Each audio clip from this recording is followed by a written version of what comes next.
Welcome to Stormin Chocolate.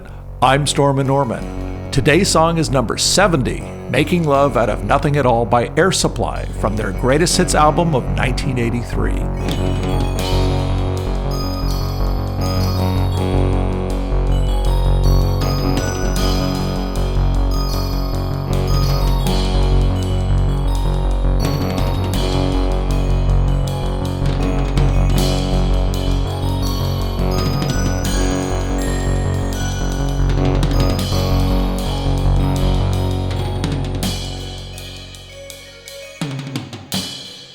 Let me be honest, liking the song should not have been a surprise, but I was blindsided by it, the same way as with Total Eclipse of the Heart and Nowhere Fast.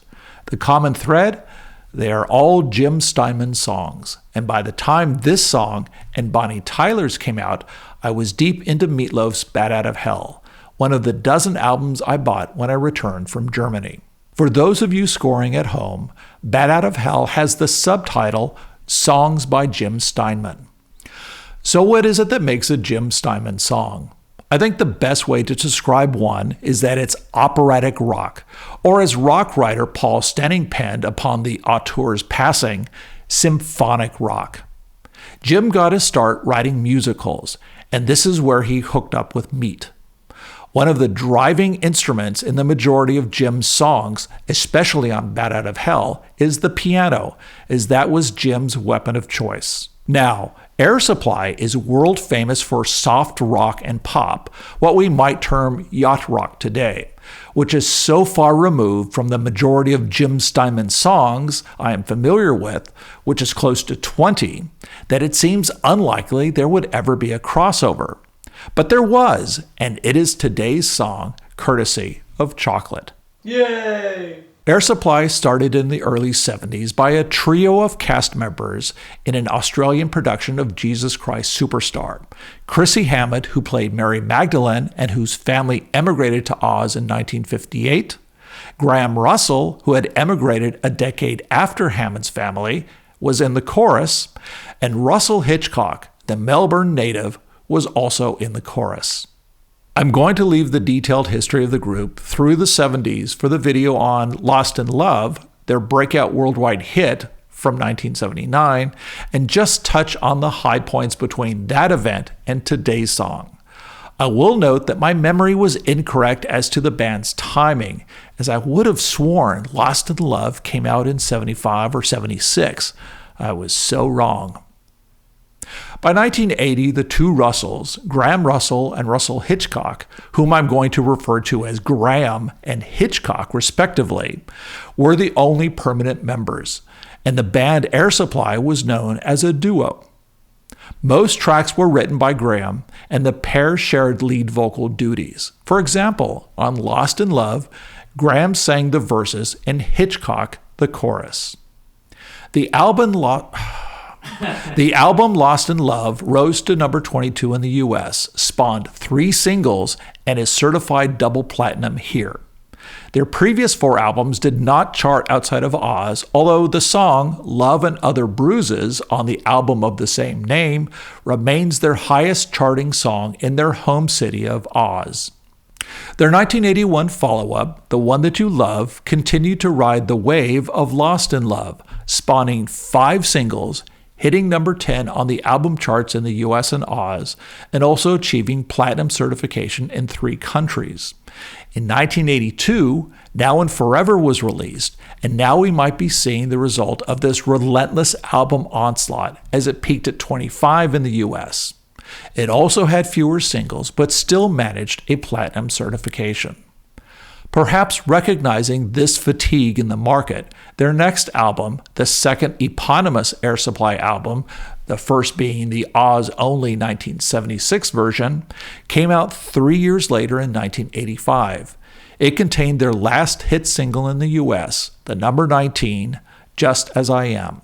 However, in August of 1983, the band released their greatest hits album with 13 songs, 10 of which were from the 3 albums released between 1980 and 1982. And the only new song on the album?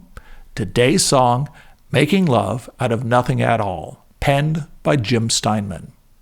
This song hit number 2 in the US for 3 weeks, kept out of the top spot by Total Eclipse of the Heart, another Jim Steinman song from Bonnie Tyler. Note that there are 2 music videos for today's song, and both have links in the description.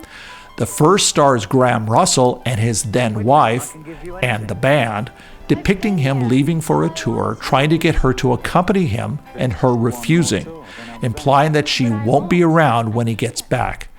It basically illustrates the lyrics by making him homesick. Well, what about those lyrics? There's a lot of them, and the song is basically structured as AAA, BC, ABD.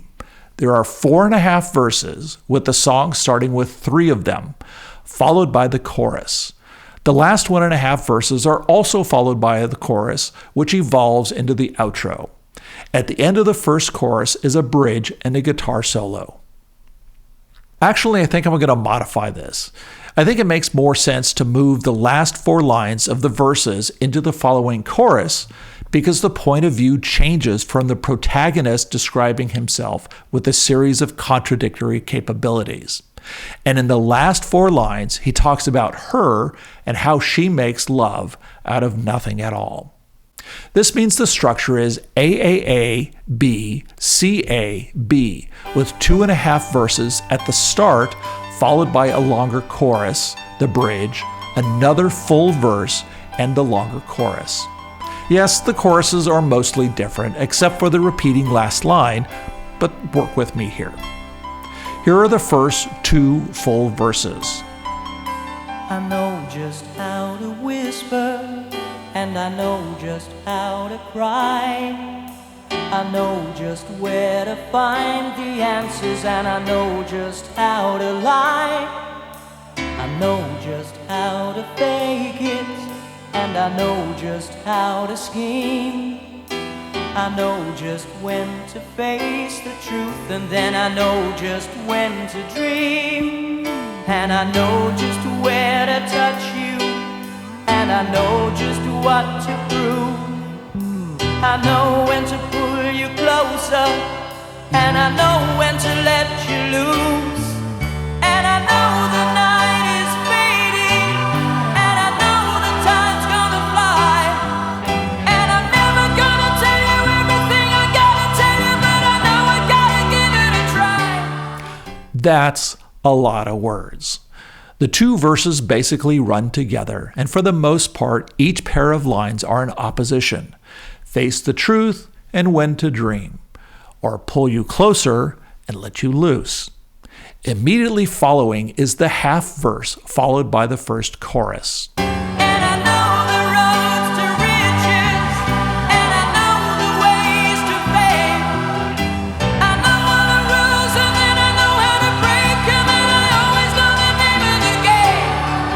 But I don't know how to leave you, and I'll never let you fall. And I don't know how you do it, making love out of nothing at all. Out of nothing at all. Out of nothing at all.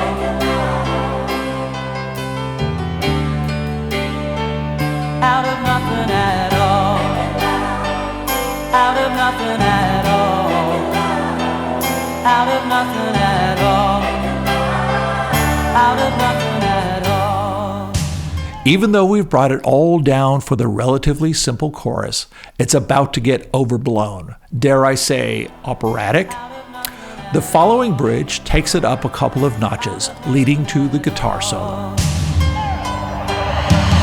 Every time I see you on the rays of the sun, I'm streaming through the waves in your head.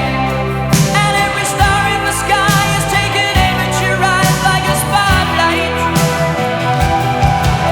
The beating of my heart is a drum, and it's lost, and it's looking for a rhythm like you. You can take the darkness from the pit of the night and turn it to a beacon burning endlessly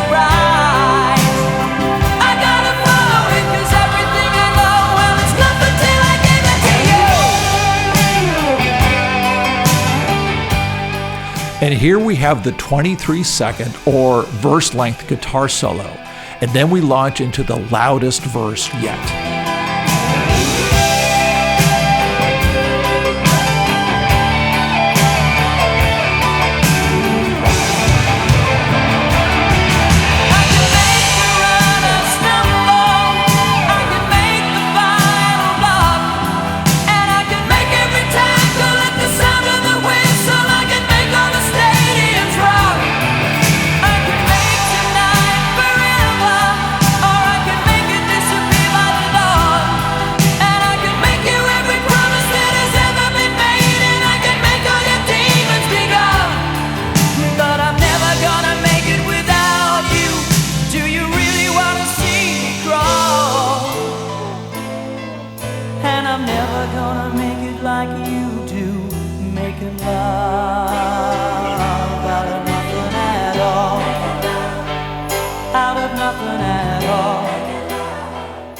The song ends on this repeated line, but Jim and the two Russells have taken us from somewhere intimate, just a quiet conversation between two lovers, all the way to rockin' stadiums, and back again.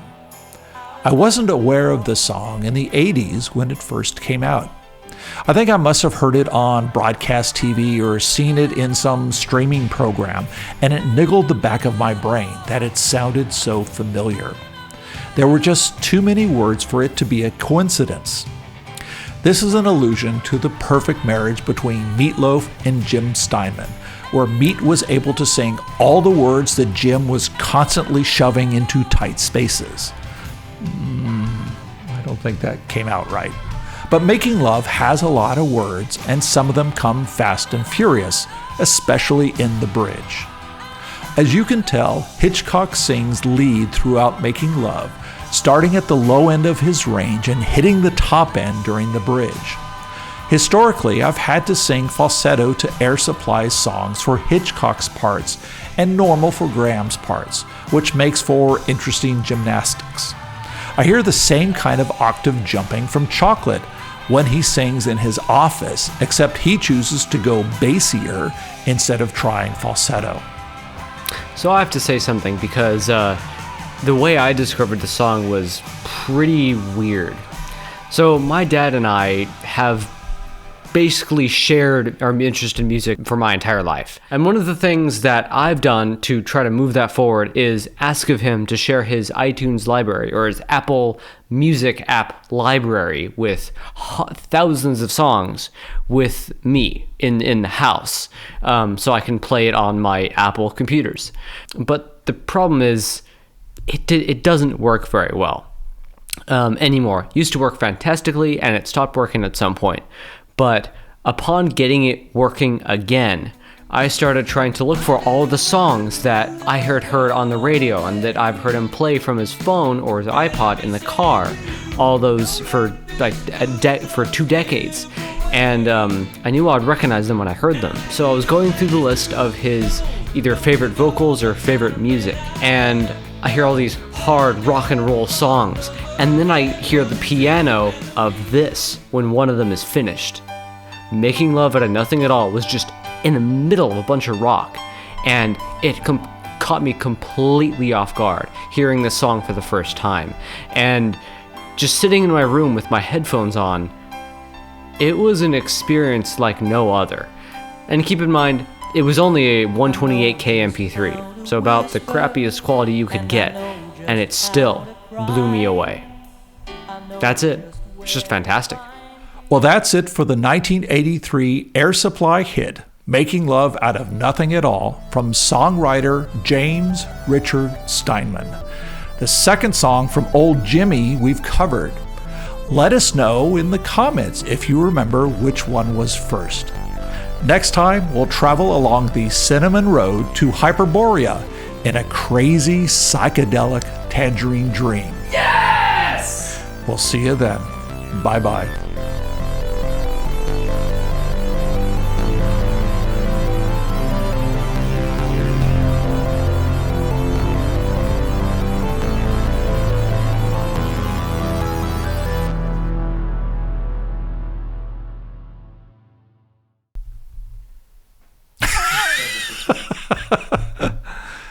It's not you. It's so weird.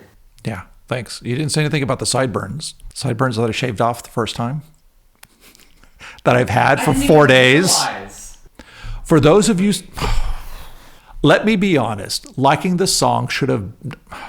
I think the best way to describe it is one that is... I think the best way to describe one... Okay, so that's where the accent goes. I thought... It's weird because Roll with the Changes sounds like a lot like a Jim Steinman song. No, it doesn't. It's not that operatic and blown out. And there aren't really enough words in there. Yeah. If you think out of Bat Out of Hell, I mean, that's kind of what I mentioned that in here. Bat Out of Hell sounds a lot like. They have a lot in common. A lot more than Don't Stop Believin'. And it does. Hitting number 10 on the album charts in the US and Oz, and also achieving, that kind of chafes. So the third line is Lost in Love, as it always is. Even though we've brought it all down for the relatively simple chorus. No. It's about... There's 2 gets in there. See where it says get? You got to change the first get to 2. Gotta get. The following bridge takes it up a couple notches, leading to the line... What? Wow. No. Take out one of those. And read it back to me because I can't see it. Leading to the guitar solo. Okay. Right. It's a lot of words. Where'd that come from? Out of Jim Steinman's butt. Well, that's it for the 1983 Air Supply. What? 1983? Oh, that's right. God, I was going back to the argument that we had.